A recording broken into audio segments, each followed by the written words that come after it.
We were told to lie.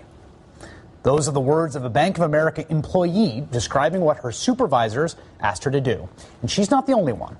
In an absolute bombshell filing in federal court, sworn affidavits describe an intentional strategy on the part of the bank to systematically lie to struggling homeowners right up to the point of foreclosure, to hoodwink borrowers, stall for time, and maximize the amount of money Bank of America got.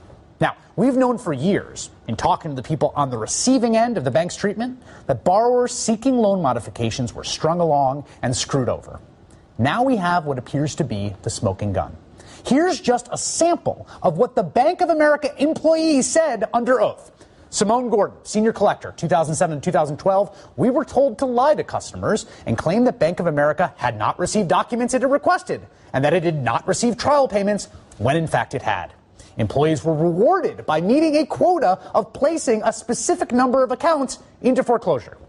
Erica Brown, customer service representative, 2009 and 2010. During my time at Bank of America, I saw well over 100 cases in which a Bank of America analyst canceled loan modifications and stated non-payment as a reason for the cancellation when it was apparent from the computer system that the homeowner had actually made the required payments. William Wilson, underwriter and then case management team manager, 2010 to 2012. Employees who challenged or questioned the ethics of Bank of America's practice of declining modifications for false and fraudulent reasons were often fired. Teresa Terralange, collector, 2009 to 2010. The information we received in group meetings showed me that Bank of America's deliberate practice was to string homeowners along with no intention of providing permanent modifications. The 6 employees who made sworn affidavits were not from one rogue branch, but from all over the country, all part of a consolidation of 29 separate suits against the bank, according to Paul Keel of ProPublica, who wrote about the story. In a statement, a Bank of America spokesman said the former employees' accounts are, quote, rife with factual inaccuracies, and that the bank will respond more fully in court. Joining me now is Alexis Goldstein, a member of Occupy Wall Street, former vice president, Merrill Lynch and Deutsche Bank, Dan Dicker, president of Merck Block, a wealth management firm, senior contributor to TheStreet.com, and New York State Attorney General Eric Schneiderman, co-chair of the Mortgage Crisis Unit of the Financial Fraud Enforcement Task Force. Mr. Schneiderman, I'd like to begin with you. You have been on this, and I want to just set the terrain for people, which is that all states' attorney generals, save one, sued the banks basically over precisely the kind of practices that are spoken about in these affidavits.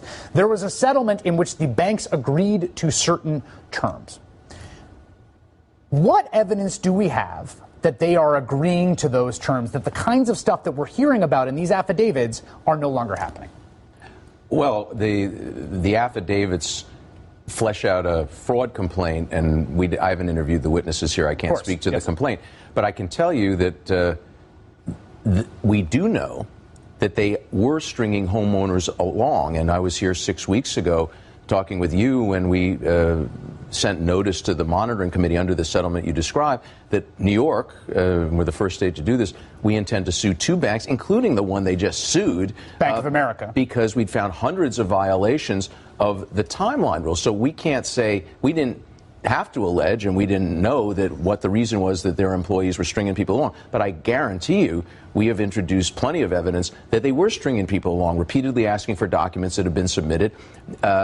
When you are a homeowner, time is not on your side, right? Mick Jagger was wrong. It's like the longer they string you out, the further in debt you get, the more fees and penalties pile up, the harder it is to negotiate a settlement that you can afford. So for them to string people out, is something that hurts homeowners all over America. Now, I represent the people in the state of New York, and we have documented hundreds of violations of the servicing standards under the settlement. I don't have to prove fraud. I just have to show that they are not living up. They were systematically violating their deadlines. I mean, part of the point of the settlement, which probably the best thing about it in some ways, was that it imposed very strict timelines and rules of the road. I think 304 deadlines. They have to get back to a homeowner within 5 days since last October to tell them if there's deficiencies in their loan modification request. They clearly are missing the deadlines. We sent the intent of a notice to sue, and since I was last on with you, we have heard other state attorneys general come out publicly expressing the same concerns. Some have also been in communication with us privately. I think there are other folks who are going to get involved in this. But the allegations in the complaint today, really go beyond what we have to prove or we have to allege to provide an explanation for what the incentives were and what the motivation was for the conduct which we've documented, which was delay.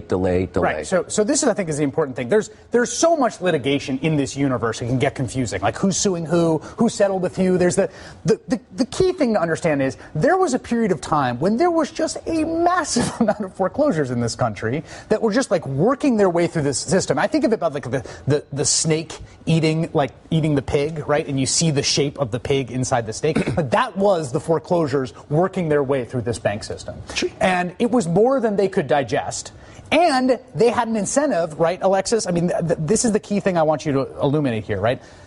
When you read the complaints like the one that were filed privately or by the ones that have been filed by state attorneys general, the question is why? Why are they stringing along people? Will you answer that question for me? Why are they just doing this to mess with people's lives? They're doing this to make money. The servicers are incentivized to push people into foreclosure. There are a lot of people in this process. The servicers are the ones who get the monthly loan payments from the homeowners. There's the investors who are sitting, as the recipients of these complex mortgage-backed securities that brought down the financial system.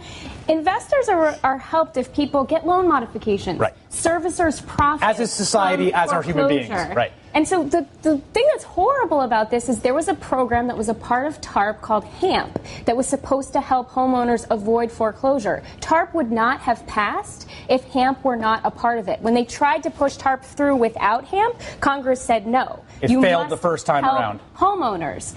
The banks have not helped homeowners, and this lawsuit shows us in crystal clear terms why that is.